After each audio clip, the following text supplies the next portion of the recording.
guys, this is Aniba Khan and you're watching my channel Aniba Speaking। आज की इस video में मैं आपको बताने वाली हूँ कि किस तरह से हमारी जो बॉडी है वो हमें सिग्नल्स देती है कि अगर उसके अंदर किसी भी किस्म की डेफिशिएंसी या कमी होती है किसी एक चीज की, तो वो आपको खुद सिग्नल्स देती है, खुद बताती है कि ये चीज की कमी है, तुम इसको ओवरकम करो, इसको ठीक करने की कोशिश करो। हर चीज के लिए, हर किसी परेशानी के लिए आपको डॉक्टर्स के पास भाग के लंबे लंबे टेस्ट कराने की जरूरत नहीं है, क्योंकि आपकी बॉडी खुद आपको साइंस देती है। कभी कभी हम कहते हैं कि यार हमें ये बीमारी हो गई, हमें समझ ही नहीं आया, लेकिन वो इस वजह से होता है क्योंकि पीछे जब हमारी बॉडी हमको साइंस दे रही होती है, बता रही होती है कि इस चीज की कमी है, इसका आपने ठीक करना है उस चीज को, हम उस चीज को इग्नोर कर देते हैं, उस चीज को समझने की कोशिश ही नहीं करते। फिर जब वो बीमारी बन जाती है और उसके बाद फिर हम डॉक्टरों के पास भागते हैं, फिर हम दवाएं खाते हैं, इलाज कराते हैं, तो फिर वो शायद बहुत देर हो चुकी होती है। तो इस वीडियो में कुछ मिनट्स की वीडियो, और इस मिनट की वीडियो में आप कुछ मिनट्स की वीडियो को देखने के बाद आप खुद डिटरमाइन कर पाएंगे कि आपकी बॉडी आपसे क्या कहना चाह रही है, उसमें किस चीज की कमी है। First, deficiency. इसका सिग्नल ये है कि अगर आप टूथ ब्रश करते हुए, रोजाना जब आप ब्रश करते हो और ब्रश करते हुए अगर आपके दांतों से खून आने लगता है, बज़ाहिर अगर आप ब्रश कर रहे हो और आपके दांतों से खून आता है तो आप इसको नॉर्मल सी बात समझते हो और कुल्ली करते हो और छोड़ देते हो, और आप उसकी परवाह नहीं करते कि यार जस्ट दांतों से मसूड़े कमजोर हो गए, सिर्फ आप यही सोचते हो और इस बात को छोड़ देते हो। लेकिन ये इतना भी इजी नहीं है। अगर आपको टूथ ब्रश करते हुए आपके मसूड़ों से, आपके दांतों से खून आ रहा है, तो इसका मतलब है कि आपकी बॉडी के अंदर विटामिन सी की डेफिशिएंसी है। विटामिन सी किन चीजों में पाया जाता है? लीमू, कीनू, आंवला और कैप्सिकम यानी कि शिमला मिर्च, इस तरह की चीजों में आप उस पर रिसर्च करें, पढ़ें कि कौन सी चीजों में विटामिन सी है, मैं कौन सी चीजें नहीं खा रहा, क्या मेरी बॉडी के अंदर डेफिशिएंसी है जिसकी वजह से ये हो रहा है। बज़ाहिर तो ये दिख रहा है कि मेरे दांतों से खून आ रहा है और ये एक आम सी बात है, इसके लिए कौन डेंटिस्ट के पास जाए, लेकिन ये आगे जाके सिर्फ विटामिन सी की डेफिशिएंसी सिर्फ दांतों का मसला नहीं होता, और भी बहुत सारे मसले हो सकते हैं। तो अगर हम उसको बिगिनिंग में ही आपकी बॉडी ने आपको साइन दे दिया है कि भाई विटामिन सी की डेफिशिएंसी हो रही है, देखो तुम्हारे दांतों से खून आ रहा है, इसको ठीक कर लो, तुम्हारी बॉडी में इस चीज की कमी हो रही है, तो हम आगे आने वाली बीमारियों से बच सकते हैं। तो अगर आपके दांतों से ब्रश करते हुए खून आता है तो इसका मतलब है आपकी बॉडी में विटामिन सी की डेफिशिएंसी है और आपने उस पर वर्क करना है, उसे ठीक करने की कोशिश करनी है। Signal number 2। तो जो दूसरा सिग्नल आपकी बॉडी आपको देती है वो है आपका अगर उठते बैठते, नमाज पढ़ते हुए या लेटते हुए या बेंड होते वक्त आपकी हड्डियों में से, आपके अंदर से एक चटाख की आवाज आती है, जिसे हम कड़क आवाज कहते हैं, वो अगर आती है तो हम ज्यादातर ये बोलते हैं कि यार ये तो एज के साथ है, एज के साथ हड्डियों में, जोड़ों में से आवाज आना शुरू हो गई, लेकिन एक्चुअली के अंदर ये इस वजह से है कि आपकी बॉडी के अंदर डेफिशिएंसी हो गई है कैल्शियम की।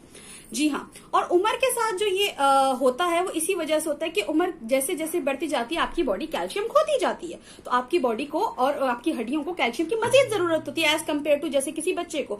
हम हमेशा छोटे बच्चों को दूध ज्यादा क्यों पिलाते हैं? उसकी वजह ये कि उस वक्त उनकी हड्डियां बन रही होती है, उनकी बोन्स बन रही होती है, उनको कैल्शियम की जरूरत होती है, तो हम उनको दूध पिलाते हैं ताकि उनकी हड्डियां मजबूत बने और ताकतवर बने।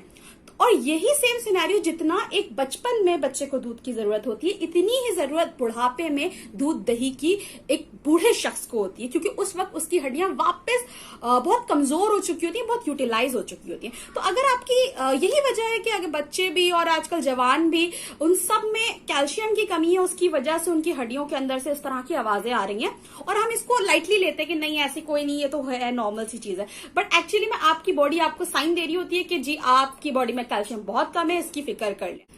सिग्नल नंबर 3 ये है कि अगर, स्पेशली ये मर्द हजरात में पाया जाता है, अगर आपका वक्त से पहले यानी 30 साल की उम्र से पहले ही आपके बाल इस जगह से जाना शुरू हो गए, ठीक है, ये आप एरियाज देख लीजिए, इस जगह से अगर आपके बाल जाना शुरू हो गए तो इसका मतलब है कि आपकी बॉडी में बायोटीन की कमी है। अब क्या होता है, लोगों के पूरे बाल चले जाते हैं, उसके बाद वो डॉक्टर्स के पास भाग रहे होते हैं कि भाई ये देखो मेरे बालों के साथ क्या हुआ, विग लगा दो, ट्रांसप्लांट कर दो, ये कर दो, वो कर दो, सारी चीजें कर रहे होते हैं। लेकिन जब हमारी बॉडी हमको फर्स्ट सिग्नल देती है, जब यहां से आपके बाल जाना शुरू होते हैं, तो हम उस सिग्नल को इग्नोर कर देते हैं। वो सिग्नल ये होता है कि आपकी बॉडी में कमी हो रही है बायोटीन की। और ये बायोटीन की कमी किस तरह से पूरी हो सकती है? बायोटीन सबसे ज्यादा बेहतर तरीके से, जिसका जो रेमेडी मैं आपको बता रही हूँ, बायोटीन वैसे भी बहुत सारी चीजों से पूरी हो सकती है, लेकिन सबसे बेहतरीन जो तरीकेकार है वो ये कि 1 कप दही के अंदर आप थोड़ा सा जो है वो जैगरी पाउडर यानी गुड़ पाउडर मिला के उसको खा लें दिन में सिर्फ एक दफा।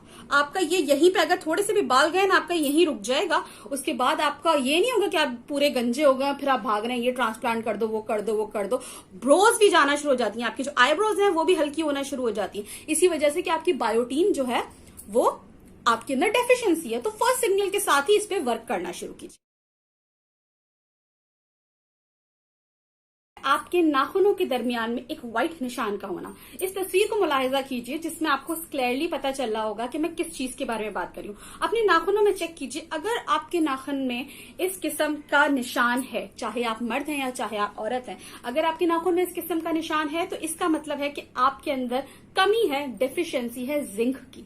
जिंक ये आप लोगों को मतलब पहली दफा शायद बहुत सारे लोग सुन लो कि यार ये क्या, विटामिन ए विटामिन सी ये तो सुना है, लेकिन ये चीजें क्या है, बायोटीन जिंक्स वगैरह, लेकिन ये इंतहाई अहम है स्पेशली उन लेडीज के लिए जो कि कंसीव करना चाहती हैं। इनफर्टिलिटी के जितनी ज्यादा रेट हैं उसकी वजह यही है कि लोगों में जिंक की कमी हो जाती है। तो आपने अपनी जिंक को इंक्रीज करने के लिए रेमेडीज करनी है।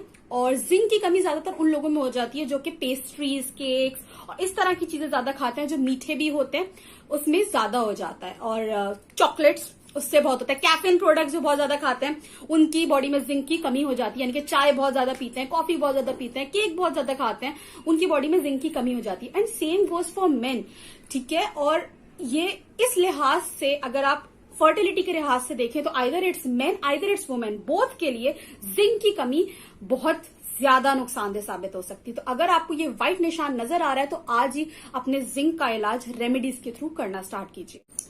लास्ट सिग्नल ये है कि अगर आप अपना चेहरा देख रहे हो और आपको लग रहा है कि आपकी रंगत में फर्क आ रहा है, रंगत से मुराद काला या गोरा नहीं, बल्कि ये है कि अगर आपको लग रहा है कि आपका चेहरा पीला हो रहा है, बेरौनक हो रहा है, यानी कि कुछ पीलाहट है, बेरौनकी है और उस तरह से ब्राइटनेस नहीं है जिस तरह से पहले थी और ये पीलाहट की तरफ जा रहा है, मुरझा रहा है, तो ये एक सिग्नल है। सेकंड सिग्नल ये है कि अगर आपके नाखूनों के साइड्स में अक्सर आपने देखा होगा कि थोड़ा सा खाल निकल रही होती है, जिसको हम दांत से खींच के पूरा बाहर निकाल देते हैं। तो अगर आपके नाखूनों के बाहर जो है वो खाल निकली, जिसको हम पीलिंग नेल्स कहते हैं, अगर इस तरह से छोटी छोटी खाली निकल रही हैं आए दिन, तो ये भी एक सिग्नल है। थर्ड सिग्नल ये है कि अगर आपको रात के वक्त बीनाई आपकी ठीक नहीं है तो ये भी एक सिग्नल है, यानी कि ज्यादातर ये आपको एजेड लोगों में पाया जाता है। जैसे एजेड लोग कहते हैं ना कि यार दिन के टाइम तो मैं निकल जाऊंगा, घर से बाहर चला जाऊंगा, लेकिन रात के टाइम थोड़ा मुश्किल होगा। वो इसी वजह से कि उनको जैसे जैसे अंधेरा छाता जाता है उनकी बीनाई पे असर पड़ता जाता है। तो अगर आप भी उनमें से एक है जिनमें इन तीनों में से कोई सिग्नल्स है, यानी पीलिंग नेल्स हैं उनके और आपका फेस पेल हो रहा है, या फिर आपको रात के टाइम और अंधेरा होते के टाइम बीनाई पे असर पड़ता है कि नहीं यार अंधेरे में नहीं निकला जाता, तो ये तीनों के तीनों सिग्नल्स हैं कि आपकी बॉडी में डेफिशिएंसी है विटामिन ए की। तो वीडियो यहाँ पर एंड होती है और इस वीडियो के एंड पे अब आप अपनी बॉडी को खुद चेक कीजिए कि उसमें क्या कमी है और उसमें जो जो कमियां हैं उसकी डेफिशिएंसी पे रीड कीजिए, रिसर्च कीजिए कि भाई विटामिन सी किस में पाया जाएगा, विटामिन ए किस में पाया जाएगा, जिंक की कमी कैसे पूरी की जाए, बायोटीन की कमी कैसे पूरी की जाए। इनको पढ़िए और अपना इलाज खुद कीजिए, क्योंकि कुदरती चीजों से ज्यादा बेहतर कुछ नहीं हो सकता और हर चीज के लिए टेस्टिंग की जाके साइंटिफिक टेस्टिंग की जरूरत नहीं है। Your body gives you sign, learn that. And video पसंद आई हो तो लाइक शेयर एंड सब्सक्राइब जरूर कीजिएगा। मुझे सुनने का बहुत बहुत शुक्रिया। Love you all. Allah Hafiz.